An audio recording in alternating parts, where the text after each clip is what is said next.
4, 3, 2, 1 start. सभापति जी, मैं इस बिल का विरोधी नहीं हूँ।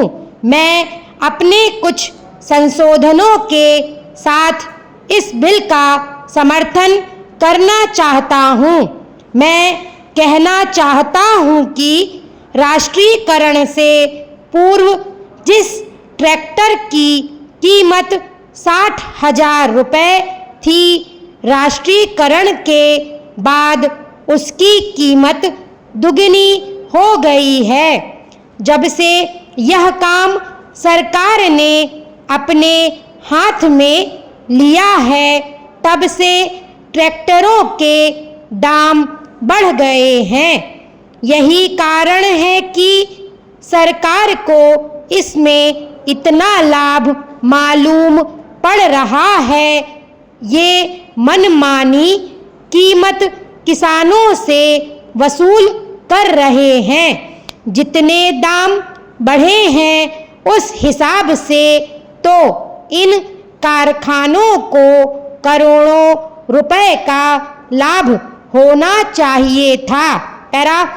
सभापति जी, माननीय सदस्य महोदय, मंत्री बनने से पूर्व जब अपना भाषण आरंभ करते थे तो बहुत तालियां बजती थी, लेकिन मंत्री बनने के बाद हमने इनका उस तरह का भाषण नहीं सुना। आजकल तो जो सरकारी अधिकारी इनसे कहते हैं उसे वह आसानी से समझ लेते हैं और अपनी बातें भूल जाते हैं। इसलिए इस बिल में मैंने जो संशोधन किया है उसके द्वारा मैं चाहता हूँ कि यह जो इतनी बड़ी लूट किसानों की हो रही है वह समाप्त हो।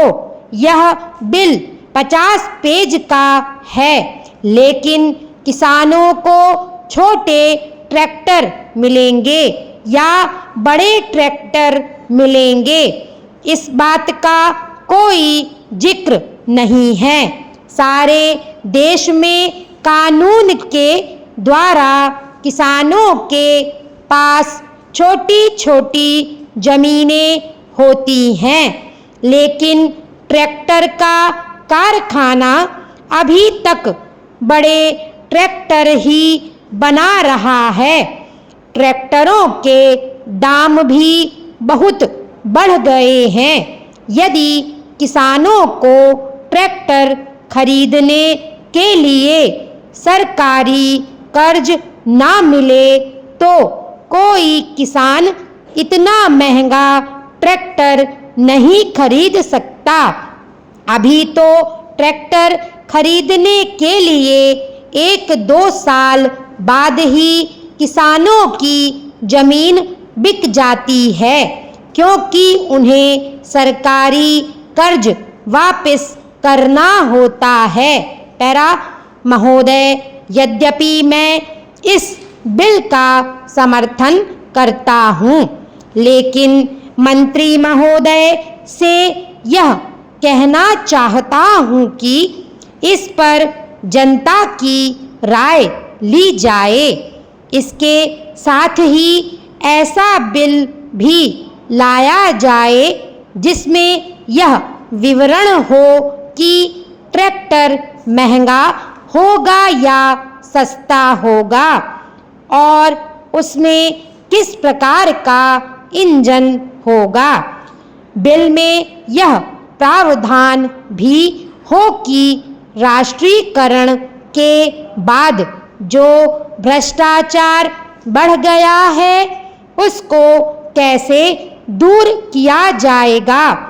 तभी हम समझेंगे कि वास्तव में इस देश में कृषि क्रांति आने वाली है। तभी इस विधेयक की कोई सार्थकता होगी और किसानों को राहत मिलेगी। स्टॉप।